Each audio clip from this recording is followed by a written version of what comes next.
ესე იგი დღეს შეიძლება დაკავებები იყოსო, ამიტომ რა თქმა უნდა წამოვედი რუსთაველზე და გაჩვენებთ რამდენი ხალხი გამოვიდა იგივე მიზეზით.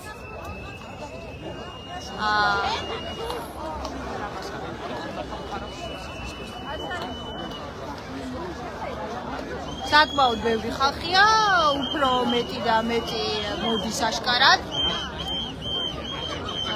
გადაადგილება ძიმეა მანქანების, ბევრი აყოვნებს და ასიგნალებს კიდევაც და რა ვიცი, აი ვიკრიბებით და გელოდებით დღეს როგორც ჩანს რამდენიმე ათასი ადამიანი მაინც ვიყო. რამდენიმე 10,000 და ვერ ნათქვამია, მაგრამ რამდენიმე 1000 ადამიანი ალბათ შეიკრიბება, იმიტომ რომ უკვე სავსეა პარლამენტის წინ მთელი ტერიტორია, ჭიჭინაძის კუთხეც სავსეა და ხალხი მატულობს და მატულობს.